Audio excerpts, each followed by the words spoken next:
दोस्तों, मनुष्य जिस प्रकार से सोता है उसका उसके जीवन पर पॉजिटिव अथवा नेगेटिव प्रभाव पड़ सकता है। खासकर घर की लक्ष्मी अर्थात घर की स्त्री किस प्रकार से सोती है, इस पर उस घर की किस्मत टिकी हुई होती है।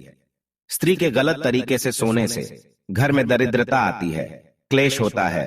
लेकिन अगर स्त्री उत्तम प्रकार से सोती, अपना सिर सही दिशा में रखकर सोती है, तो निश्चित ही उस घर में मां लक्ष्मी प्रसन्न होकर प्रवेश करती है। हमारे शास्त्रों में स्त्रियों के सोने के तरीके को विशेष महत्व दिया है। अगर स्त्री इस प्रकार से सोती है तो उसे सुख समृद्धि की प्राप्ति होती है। नमस्कार, welcome to our channel Vastu tips.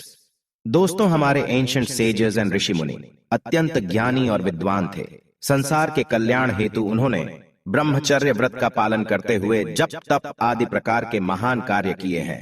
उन्होंने अपनी योग विद्या, ज्ञान तथा अनुभव के आधार पर प्राचीन शास्त्र और पुराणों का निर्माण किया है तथा देवताओं द्वारा प्राप्त ज्ञान को भी उन्होंने शास्त्रों के माध्यम से मनुष्यों तक पहुंचाने का उत्तम कार्य किया है। हमारे धर्म शास्त्रों में स्त्री और पुरुष दोनों के लिए ही महत्वपूर्ण नियमों का वर्णन किया गया है। सुबह जागने से लेकर रात्रि को सोने तक किए जाने वाले सभी नित्य कर्मों से जुड़े महत्वपूर्ण नियमों के बारे में हमारे शास्त्रों में बताया गया है।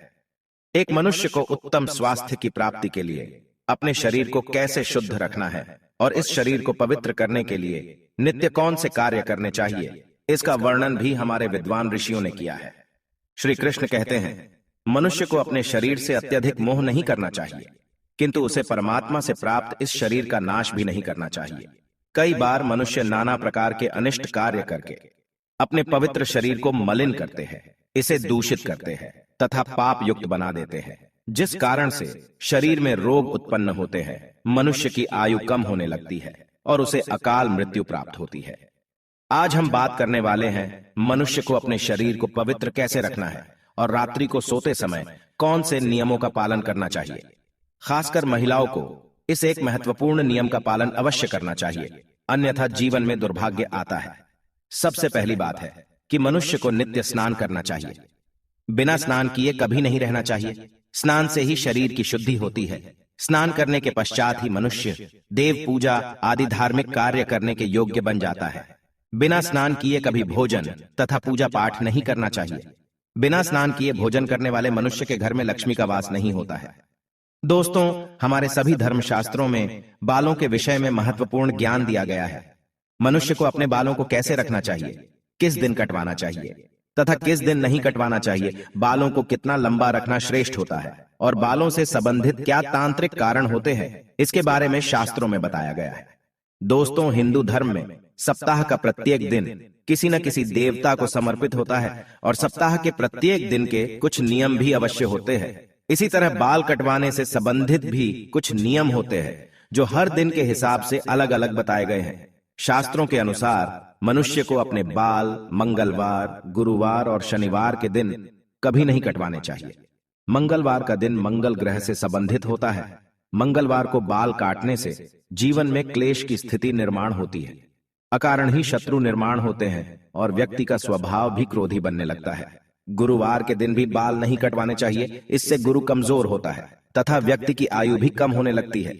इस दिन बाल कटवाने से धन संपत्ति का नाश होता है और दरिद्रता भी आती है।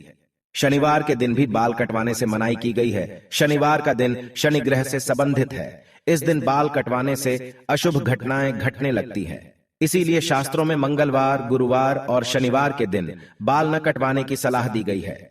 लेकिन बुधवार, शुक्रवार और रविवार का दिन बाल कटवाने के लिए शुभ माना गया है। इसमें से शुक्रवार का दिन ही बाल कटवाने के लिए सबसे अधिक शुभ माना जाता है। इस दिन बाल कटवाने से जीवन में सुख शांति आती है और धन संपत्ति में वृद्धि होती है। दोस्तों, शास्त्रों के अनुसार वातावरण में कुछ ऐसी लहरें अर्थात सूक्ष्म ऊर्जा होती है जो हमें आंखों से दिखाई नहीं देती है। ये सूक्ष्म ऊर्जा हमारे सभी क्रियाकलापों पर प्रभाव डालती है, लेकिन कुछ विशेष तिथियों पर ये लहरें बहुत अधिक सक्रिय अथवा तेज हो जाती है। इसीलिए इन तिथियों पर बाल नहीं कटवाने चाहिए। अमावस्या, पूर्णिमा के दिन बाल कटवाना बहुत ही अशुभ माना गया है। इस दिन जो अपने बाल काटता है उसके जीवन में नकारात्मकता और दुर्भाग्य आता है। साथ ही मध्य रात्रि में भी अपने बाल नहीं कटवाने चाहिए। इस समय पर वातावरण में तामसिक और नकारात्मक ऊर्जा का प्रवाह अधिक होता है, जिसका सीधा असर हमारे मस्तिष्क पर पड़ता है। इसीलिए रात्रि में बाल न काटने की सलाह दी जाती है। साथ ही शास्त्रों के अनुसार पवित्र त्योहार, श्रावण मास, संक्रांति, ग्रहण आदि दिनों में भी बाल नहीं कटवाने चाहिए। इन दिनों में बाल कटवाने से पाप लगता है और जीवन में दुर्भाग्य आता है। जन्म दिवस पर बाल कटवाना भी अशुभ माना गया है। आइए अब जानते हैं महिलाओं के लिए बालों से संबंधित कौन से महत्वपूर्ण नियम बताए गए हैं। शास्त्रों के अनुसार काले, घने और लंबे बाल स्त्री का आभूषण होते हैं। बालों से ही स्त्रियों में पवित्रता और सकारात्मकता आती है। प्राचीन काल से ही स्त्रियों के लंबे बालों को उनके सौंदर्य का प्रतीक माना जाता है। लेकिन लंबे बालों से जुड़ी महत्वपूर्ण बात आप सभी को ध्यान में रखनी चाहिए। शास्त्र कहते हैं कि स्त्रियों के बाल कमर के नीचे तक नहीं होने चाहिए, और यदि हो तो उन्हें इस तरह से बांधकर रखना चाहिए कि वे जमीन को स्पर्श न करें। स्त्रियों के बाल बहुत ही संवेदनशील होते हैं। बाल जमीन पर टकराने से जमीन पर फैली नकारात्मक ऊर्जा बालों के माध्यम से मस्तिष्क में प्रवेश करती है, जिसके नकारात्मक परिणाम भोगने पड़ते हैं। साथ ही शास्त्रों में कहा गया है कि स्त्रियों को अपने बाल कभी गंदे नहीं रखने चाहिए, इससे मां लक्ष्मी रूठ जाती है। साथ ही स्त्रियों को अपनी मांग में सिंदूर अवश्य लगाना चाहिए, इससे स्त्रियों को सौभाग्य की प्राप्ति होती है। स्त्रियों को अपने बालों को हमेशा स्वच्छ रखना चाहिए। इसके पीछे धार्मिक कारण यह है कि बाल स्वच्छ रहने पर सिर में खुजली नहीं होती है, और सिर में हमेशा खुजली करते रहना शास्त्रों में अशुभ फलदायी माना जाता है। गरुड़ पुराण में कहा गया है, जो स्त्री अपने बालों को खुजलाते हुए पूजा पाठ करती है, उसकी पूजा विफल हो जाती है। स्त्रियों को दोनों हाथों से जोर जोर से अपने बाल खुजलाते हुए गुरुजनों तथा बड़े बुजुर्गों से बातें नहीं करनी चाहिए। बालों को सुलझाते समय जो बालों का गुच्छा निकलता है, उसे अच्छे से फेंके। उसे यहां वहां फेंकने पर उसका दुरुपयोग हो सकता है, क्योंकि तंत्र मंत्र साधना और जादू टोने में हमेशा लंबे बालों का उपयोग किया जाता है, और इसका असर जिस व्यक्ति के बाल है उसके ऊपर पड़ता है। इसलिए महिलाओं को हमेशा अपने बालों को संभाल कर रखना चाहिए। शास्त्रों के अनुसार मासिक धर्म के 3 दिनों तक स्त्रियों को अपने बाल नहीं धोने चाहिए, साथ ही अपने बाल भी नहीं कटवाने चाहिए। वैज्ञानिक दृष्टिकोण से देखा जाए तो मासिक धर्म के समय हमारा शरीर बहुत कमजोर होता है, और इस समय कोई भी ऐसा काम नहीं करना चाहिए जिसमें अधिक ऊर्जा की आवश्यकता होती है। कभी भी सूर्यास्त के बाद या सूर्यास्त के समय बाल नहीं धोने चाहिए, ऐसा करना अशुभ माना जाता है। आइए अब जानते हैं स्त्री और पुरुष को कैसे सोना चाहिए। शास्त्रों के अनुसार सोते समय अपना सिर हमेशा पूर्व अथवा दक्षिण दिशा में करके ही सोना चाहिए। उत्तर अथवा पश्चिम दिशा में सिर रखकर सोना अशुभ माना गया है। दक्षिण मृत्यु की दिशा मानी गई है। इस दिशा में अपने पैर कभी नहीं रखने चाहिए, इससे मृत्यु देवता यमराज का अपमान होता है। इसके पीछे वैज्ञानिक कारण यह है कि पृथ्वी की चुंबकीय ऊर्जा सतत प्रवाहित रहती है।